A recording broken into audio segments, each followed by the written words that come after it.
Double ka meetha simple and tasty అండి. ఇంట్లోనే చాలా ఈజీగా, ఫాస్ట్‌గా చేసుకోవచ్చండి ఈ ప్రాసెస్‌లో. ఒకసారి ట్రై చేయండి. నేనైతే దీనికోసం 6 బ్రెడ్ స్లైసెస్ తీసుకొని ఇట్లా 4 ముక్కలుగా కట్ చేసుకున్నానండి. కొంచెం ఫ్యాన్ గాలికైనా పెట్టుకోండి, లేదంటే ఎండలో అయినా పెట్టుకున్నా పర్లేదు. లేదంటే ఆయిల్ బాగా పీల్చేస్తుంది. దీనికోసం అయితే నేను ఒక హాఫ్ లీటర్ పాలు తీసుకున్నాను. అలాగే ఒక గ్లాస్ వాటర్ వేసుకున్నానండి దాంట్లో. అవి హీట్ అవుతూ ఉంటాయి. ఇంకో సైడ్ పక్కన ప్యాన్ పెట్టుకొని ఆయిల్ వేసుకున్నానండి. మీరైతే నెయ్యైనా వేసుకోవచ్చు, మీ ఇష్టం. మీడియం ఫ్లేమ్లో పెట్టుకొని చిన్న ముక్కలు ఇవన్నీ వేసుకొని ఈవెన్గా ఎక్కువ వేసుకోవద్దండి. ఒకేసారి మీడియం ఫ్లేమ్లో పెట్టుకొని ఇలా తిప్పేసి బ్రౌన్ కలర్ వచ్చే వరకు ఫ్రై చేసుకోవాలండి. ఇట్లా ఆరబెట్టాం కాబట్టి ఎక్కువ ఆయిల్ అయినా గీ అయినా ఏది పట్టదండి చూడండి.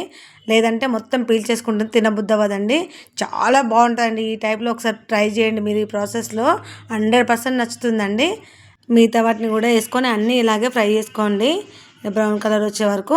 చాలా బాగుంటుందండి, క్రిస్పీగా ఉంటాయండి ఇలా వేస్తే. మీరు ట్రై చేసి చూడండి, నచ్చుతుంది. ఎలా వచ్చిందో కామెంట్ చేయండి. తర్వాత ఇంకో పక్కన మనం పాలు పెట్టుకున్నాం కదండి, అవి బాగా మరిగేంత వరకు, చిక్కబడే వరకు వదిలేయండి. అలాగే మధ్య మధ్యలో పాలను కలుపుతూ ఉండాలండి. ఇవి అయిపోయాయండి, పక్కకు తీసేసుకోండి.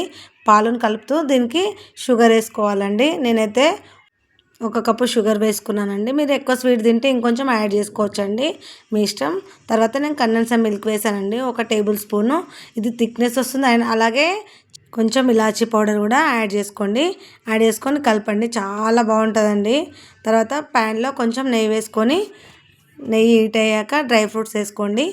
మీకు ఇష్టం అంటే కావాల్సుకుంటే ఇంకా ఎక్కువైనా వేసుకోవచ్చు. నేనైతే ఒక టేబుల్ స్పూన్ వేసుకున్నానండి. వేసుకొని లాస్ట్లో కాకుండా ఇలా పాలు మరిగినప్పుడే వేసుకోండి డ్రై ఫ్రూట్స్, చాలా బాగుంటుంది పాలకు పట్టి. అలాగే బ్రెడ్ స్లైసెస్ మొత్తం వేసేసుకోండి, వేసేసుకొని స్టవ్ ఆఫ్ చేసేయండి. హీట్ ఉండకూడదండి, కొంచెం చల్లారాక వేసుకోండి. చాలా క్రిస్పీ అండ్ టేస్టీ ఉంటాయండి. తర్వాత పైనుంచి నేను బాదం అయితే కట్ చేసుకొని వేసుకున్నానండి. ఇలాగా చాలా బాగుంటుందండి. కొంచెం గోరువెచ్చగా ఉన్నప్పుడు తినండి. ఎలా వచ్చిందో నాకు కామెంట్ చేయండి.